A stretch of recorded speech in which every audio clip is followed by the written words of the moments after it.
I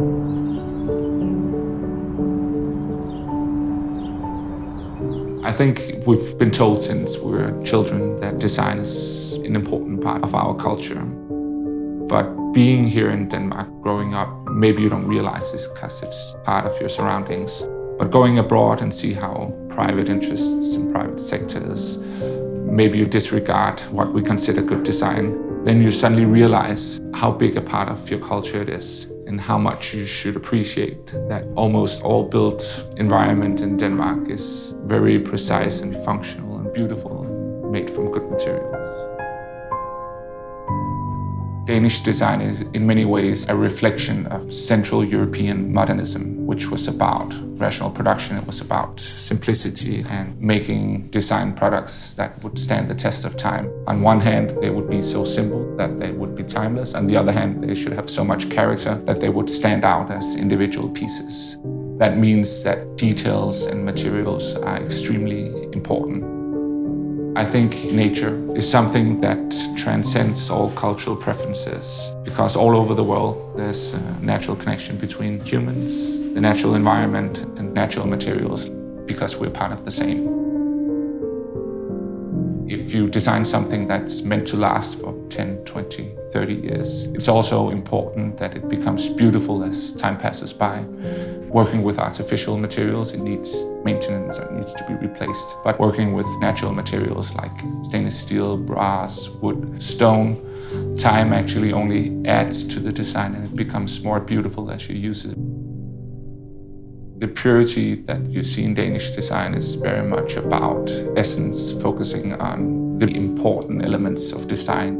It's a process of paring down in many ways, but not completely to the most purest form, but to a point where simple enough to become timeless and not bound to a certain cultural context.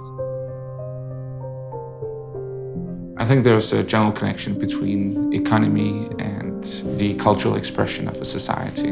If you go back in history, you can see that cultures of wealth have been very expressive in their design and architecture, whether it's ancient Greece or ancient Rome or Renaissance or Baroque or Rococo, whereas cultures of poverty on the other side have been very simple, timeless, and has been about meeting needs and it's been made from natural materials.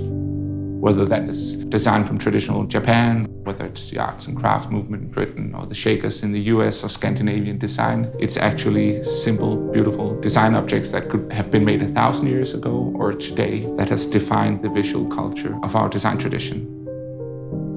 Denmark developed as a result of spending a lot of hours indoors because of the grey, rainy weather outside, and it's very much your home, the way you live. That is an extended expression of who you are. Working as architects, we have a very rational and analytical approach to design that stands apart from designers that comes from a background of crafts where they work more intuitively with their hands. And I think we have a certain attention to detail because we work as designers as well. So it's not only about creating spaces, but as much about creating all the details in architecture that is so important for the final result. A lot of very good architects that have also been good designers. There are not that many because traditionally it's been disciplines that have been very divided. Either you're an architect or you're a product designer. There were two different things. Looking back in history, a person like Arne Jacobsen did have similar approaches as where it was about designing everything from cutlery to curtains to taps to the architecture and the building itself. And that has definitely been a great inspiration for us.